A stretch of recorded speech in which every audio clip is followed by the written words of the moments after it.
അസ്സലാമലൈക്കും. ഇന്ന് ഞാൻ ടേസ്റ്റി ആയിട്ടുള്ള ചിക്കൻ റാപ്പിൻ്റെ റെസിപ്പി ആയിട്ടാണ് വന്നിട്ടുള്ളത്. നമുക്കിത് പെട്ടെന്ന് ചെയ്തെടുക്കാം. മാവ് കുഴച്ചെടുക്കേണ്ട, പരത്തൊന്നും വേണ്ട, ദോശ ചുട്ടെടുക്കുന്ന രീതിയിലാണ് ഇത് ചെയ്തിട്ടുള്ളത്. ഇത് സ്പൈസി ആയിട്ടുള്ള ഡിന്നർ റെസിപ്പി കൂടിയാണ് കേട്ടോ. ഇതിനായിട്ട് ഞാൻ 1/2 കിലോ ചിക്കനാണ് എടുത്തിട്ടുള്ളത്. ഇതിലേക്ക് വേണ്ടത് ചെറിയ പീസ് ചിക്കനാണ്. ചിക്കനൊക്കെ കഴുകി വെള്ളമൊക്കെ വാർത്ത് വെച്ചിട്ടുണ്ട്. ഇനി ഇതൊന്ന് മസാല പുരട്ടി വെക്കണം. മസാലയൊക്കെ ആയിട്ട് ഒരു 1/4 ടീസ്പൂൺ മഞ്ഞൾപ്പൊടി ചേർത്ത് കൊടുക്കുന്നുണ്ട്. എരിവിനായിട്ട് 1 ടേബിൾ സ്പൂൺ കാശ്മീരി മുളക് പൊടി, അതേപോലെ തന്നെ വെളുത്തുള്ളി ഇഞ്ചി പേസ്റ്റ് 1 ടീസ്പൂണ്, പിന്നെ കോൺഫ്ലവർ 1 ടേബിൾ സ്പൂൺ ചേർത്ത് കൊടുക്കണം. ആവശ്യത്തിനുള്ള ഉപ്പും 1 ടേബിൾ സ്പൂണ് ചെറുനാരങ്ങ നീരും കൂടെ ചേർത്തിട്ട് നമുക്ക് ഈ ചിക്കനിലേക്ക് മസാല ഒക്കെ പിടിക്കുന്ന രീതിയിൽ നന്നായിട്ട് കുഴച്ച് കൊടുക്കാം.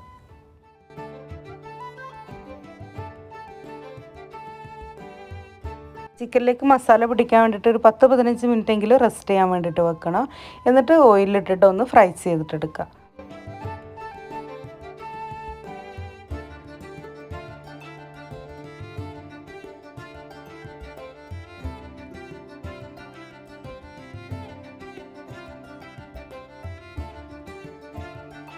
ചിക്കനൊക്കെ വെന്ത് വന്നിട്ടുണ്ട്. ഇനി ചിക്കനെ എണ്ണയിൽ നിന്ന് കോരി മാറ്റാം. ഇനി ചിക്കന് മസാല ഉണ്ടാക്കിയെടുക്കണം. അതിനായിട്ട് വേറൊരു പാൻ അടുപ്പത്ത് വെച്ചിട്ട് ഇപ്പോൾ ഈ ചിക്കൻ പൊരിച്ച ഓയിലുണ്ടല്ലോ, അതിൽ തന്നെ കുറച്ച് ഓയിൽ എടുത്തിട്ട് മസാല ഉണ്ടാക്കിയിട്ടെടുക്കുക. അതിനായിട്ട് അത്യാവശ്യം വലിയൊരു സവാള നീളത്തിൽ അരിഞ്ഞതാണ് വേണ്ടത്. ഒന്ന് വഴറ്റിയെടുക്കുക. നന്നായിട്ട് വഴറ്റി വരേണ്ട ആവശ്യമില്ല കേട്ടോ, ചെറുങ്ങനെ ഒന്ന് വഴറ്റിയെടുത്താൽ മതി. ഇനി ഇതിലേക്ക് ഒരു 1-1.5 കപ്പോളം ക്യാപ്സിക്കം നീളത്തിൽ അരിഞ്ഞത് ചേർത്ത് കൊടുക്കുന്നുണ്ട്. ഇതിലേക്ക് ഇപ്പോൾ 1.5 കപ്പ് ക്യാപ്സിക്കാണ് എടുക്കുന്നത്. ഇനി 3 കളറിലുള്ള ക്യാപ്സിക്കം എടുത്തിട്ടുണ്ട്. 1 കളറിലുള്ള ആയാലും മതി. ക്യാപ്സിക്കം ചേർത്തിട്ട് 2 മിനിറ്റെങ്കിലും മീഡിയം ഫ്ലെയിമിൽ വെച്ചിട്ട് ഒന്ന് വഴറ്റിയെടുക്കുക.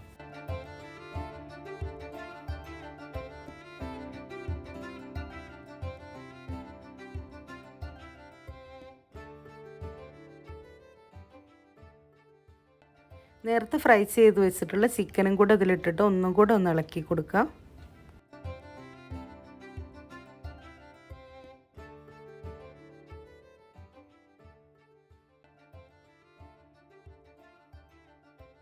ഇനി ഇതിലേക്ക് സോയാ സോസും കെച്ചപ്പും കൂടെ ചേർത്ത് കൊടുക്കണം. ഞാൻ 1 ടീസ്പൂൺ സോയാ സോസാണ് ചേർക്കുന്നത്. ഒരു 2-2.5 ടേബിൾ സ്പൂണോളം കെച്ചപ്പും കൂടെ, ടൊമാറ്റോ കെച്ചപ്പും കൂടെ ചേർത്തിട്ട് നന്നായിട്ട് ഇളക്കി കൊടുക്കുക. എല്ലായിടത്തും ഈ കെച്ചപ്പൊക്കെ പിടിക്കുന്ന രീതിയിൽ നന്നായിട്ടൊന്ന് ഇളക്കി കൊടുക്കുക.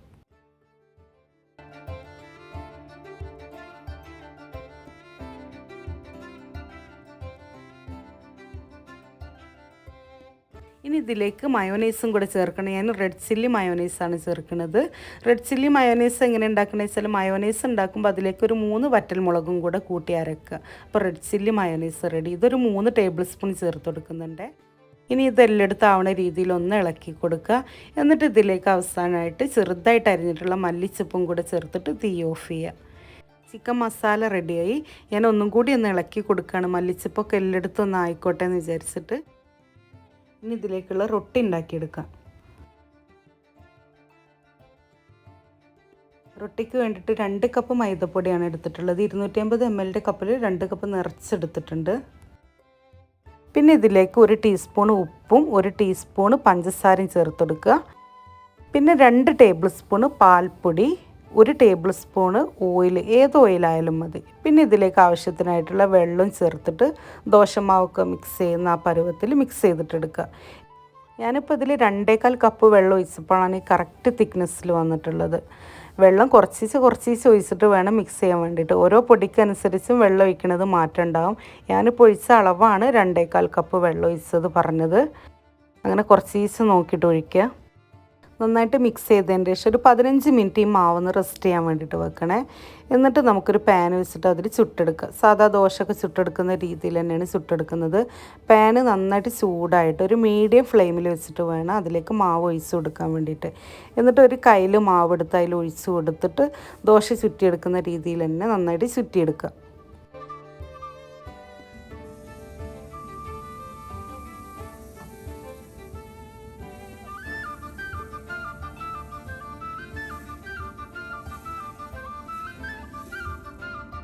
ഇനി ഇതിലേക്ക് ദോശൻ്റെ ആ റൗണ്ട് വരാണ്ടിരിക്കാൻ വേണ്ടിയിട്ട് നമ്മൾ ആ കയ്യിൽ വെച്ചിട്ട് ഒന്നിങ്ങനെ വരഞ്ഞു കൊടുക്കുക കേട്ടോ. അപ്പോൾ ആ റൗണ്ട് പോയി കിട്ടിക്കോളും.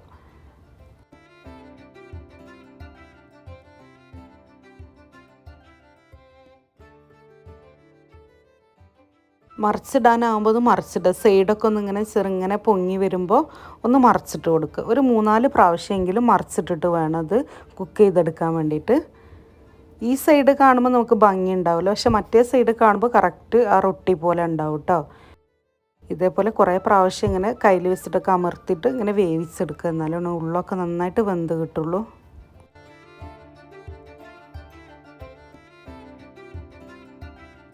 റൊട്ടി എല്ലാ സൈഡും വെന്ത് വന്നിട്ടുണ്ട്. ഇനി നമുക്കിതിനെ പാനിൽ നിന്ന് മാറ്റി വെക്കാം. ഞാനൊരു ടവൽ വിരിച്ചിട്ട് അതിലേക്കാണ് ഇടുന്നത്. ടവലിലേക്ക് വിരിച്ചിടുമ്പോൾ എന്താ വെച്ചാൽ നല്ല സോഫ്റ്റ് ഉണ്ടാവും. നമ്മൾ കുറേ ചുട്ടിട്ട് ആ ടവൽ വെച്ചിട്ട് തന്നെ അത് മൂടി വെച്ച് അതിൽ തന്നെ മടക്കി വെച്ച് കഴിഞ്ഞാൽ റൊട്ടി എത്ര കഴിഞ്ഞ് കഴിഞ്ഞാൽ നല്ല സോഫ്റ്റിൽ കിട്ടും. ഇനി എല്ലാ റൊട്ടി ഇതേപോലെ തന്നെ ചുട്ടെടുക്കാം.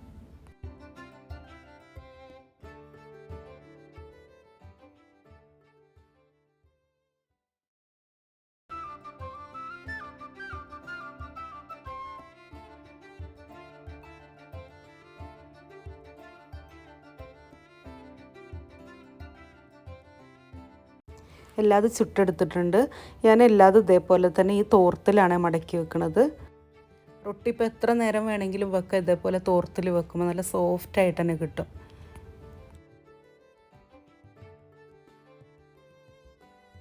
എത്ര മണിക്കൂർ കഴിഞ്ഞാലും നല്ല സോഫ്റ്റായിട്ട് തന്നെ ഉണ്ടാവും റൊട്ടി കേട്ടോ ഇതേപോലെ. ഇനി ഇതിലേക്ക് ചിക്കൻ മസാല ഫില്ല് ചെയ്യുക.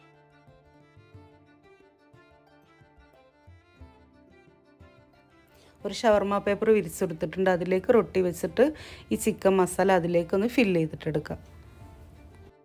ഈ റൊട്ടി കഴിക്കാൻ നല്ല ടേസ്റ്റാണ് കേട്ടോ. നിങ്ങളൊക്കെ ട്രൈ ചെയ്ത് നോക്കണം കേട്ടോ. കാണുമ്പോൾ ലുക്ക് ഉണ്ടാവില്ല എന്നുള്ളൂ, നല്ല ടേസ്റ്റി ആയിട്ട് നമുക്ക് പെട്ടെന്ന് ഉണ്ടാക്കാൻ പറ്റിയ റെസിപ്പിയാണിത്. 15 മിനിറ്റ് ഒന്ന് റെസ്റ്റ് ചെയ്യാൻ വേണ്ടിയിട്ട് വെച്ചാൽ മതി. ദോശയൊക്കെ ചുട്ടെടുക്കും പോലെ തന്നെ ചുട്ടെടുക്കുക. അതൊന്ന് വെന്ത് കിട്ടാൻ വേണ്ടിയിട്ട് കുറച്ച് നേരം വേണം. നമ്മളൊരു 3-4 പ്രാവശ്യമെങ്കിലും മറിച്ചിട്ടിട്ട് വേണം ഇത് കുക്ക് ചെയ്തെടുക്കാനെന്ന് മാത്രം. ഇതെല്ലാതും ഇതേപോലെ തന്നെ റോൾ ചെയ്തിട്ട് നമുക്ക് സെർവ് ചെയ്തിട്ടെടുക്കാം. മസാല ഫില്ല് ചെയ്ത് റോൾ ചെയ്തതിന് ശേഷം ഗ്രില്ലിംഗ് പാൻ ഉണ്ടെങ്കിൽ അതിലിട്ടിട്ടൊന്ന് ചൂടാക്കിയിട്ടെടുത്താൽ ആ ഒരു ഷേപ്പ് വരും കേട്ടോ. ഞാനിപ്പോൾ ഇങ്ങനെ തന്നെ അങ്ങ് എടുക്കുക ചെയ്യണത്. അപ്പോൾ ഇന്നത്തെ ഈ ചിക്കൻ റാപ്പിൻ്റെ റെസിപ്പി നിങ്ങൾക്കൊക്കെ ഇഷ്ടപ്പെട്ടെന്ന് വിചാരിക്കുന്നു. നിങ്ങളിത് ട്രൈ ചെയ്ത് നോക്കിയിട്ട് നിങ്ങൾക്ക് ഇഷ്ടപ്പെട്ടാൽ നിങ്ങളെ ഫ്രണ്ട്സിനും ഫാമിലിക്കൊക്കെ അയച്ചെടുക്കണേ.